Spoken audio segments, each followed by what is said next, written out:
We can say that the reason we are here today was because of two guys that lived a very, very, very, very long time ago.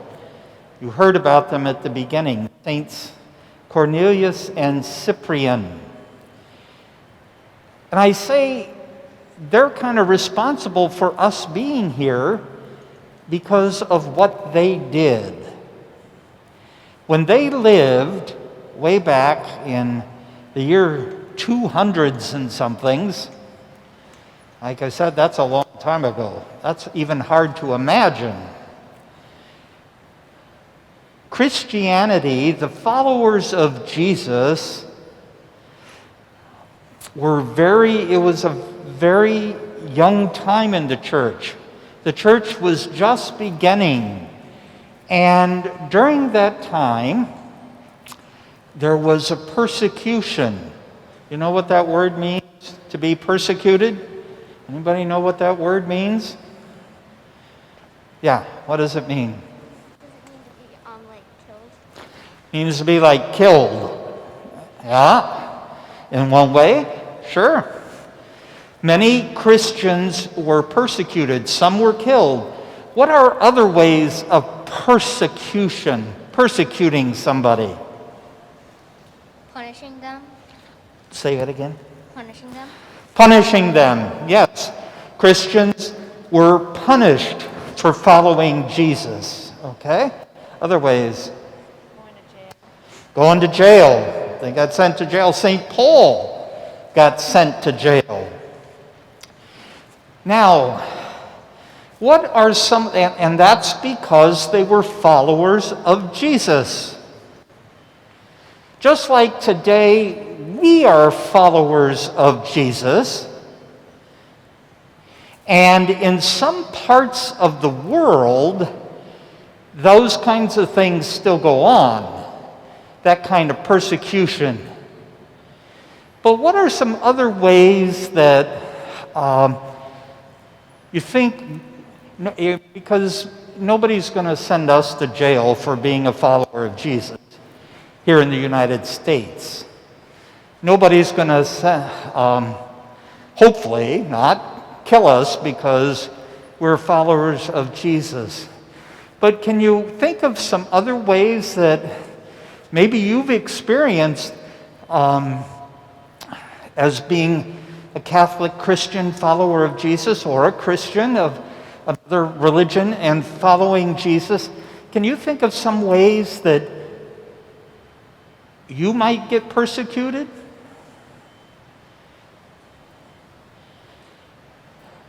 Well, one of them would be that somebody makes fun of you for following Jesus, for trying to be like Jesus has called us to be. So I'm being made fun of. Okay, somebody else has an idea way over here. Getting grounded. Getting grounded. Okay, well that's a punishment, isn't it? So there are ways, and still we today, not so dramatic as being killed or put in prison, that we can be persecuted for following Jesus. Like I said, somebody makes fun of us and tries to tell us, no, you don't want to live like that, like Jesus teaches. So these two guys, there were people who believed if, back then, a Christian, a follower of Jesus, was persecuted and said, I'm going to kill you if you don't renounce your faith in Jesus, what would you do? You would be calm. Good for you. I'd be scared. What would you do? I'd be fine because we'd go to heaven with him. Be fine because it goes to heaven. Okay, well, back then, yeah, what would you do? I would stand up for myself. You'd stand up for yourself. Okay, yep, all right, yep. I'd be an angel and fly to heaven before he kills me. You'd fly to heaven before he killed you, huh? Okay, yep. I'd find the nearest thing to protect me. Find the nearest thing to protect you. Okay, but some people, when they were threatened like that, they said, okay, I don't believe in Jesus. I renounce Jesus. Because they were afraid. They didn't want to go to jail. They didn't want to die. And so they were afraid. And they caved in. So, a big controversy arose in the early days of the church. And that controversy was, do we let people who denied Jesus, who once proclaimed him, who once embraced him, but now denied him, do we let them back in the church if they ask? That was the response years ago. No, for some people, we don't let them back. Well, Saints Cornelius and Cyprian said, if they repent, we'll let them back. And that's kind of, as I said, why we're here, can be here this morning. Because Cornelius and Cyprian said sinners can be forgiven and brought back into the church. And it's all based, their whole reason for doing that was what St. Paul wrote about in his letter this morning, love. Now, we use the word love a lot in our language. We say, oh, I love to go to Great America. I love riding rides. I love having fun. I love Mexican food. I love pizza. I love going to this place. I love this sport. I love the Bears. I love the Cubs. Who's Cubs fans?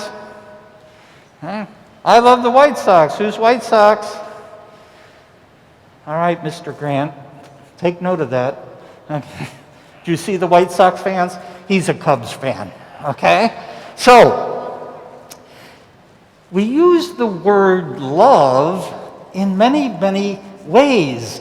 And yet the way that St. Paul is talking about it is that love isn't a feeling, but love rather is a decision. Saints Cornelius and Cyprian decided that God's mercy and love welcomes people back, even if they sin, even if they turned against Jesus way back in those thousands of years ago, that if they were sorry, they could come back. And that's the same way it is. That's the way now the church has lived for thousands of years. But the church is also us. Church is not just a building. The church is the people who gather in that building. And so we're called to do as St. Cyprian and Cornelius did, to love others and welcome them back. Those who hurt us, those who offend us, we're called to have that same mercy and forgiveness and love that Jesus showed us in living his life. So this morning, as we celebrate these saints, let us be thankful for the decision they made, because if they had thrown everybody out, not many of us would be here today. So let's celebrate with joy and thanksgiving Saints Cornelius and Cyprian.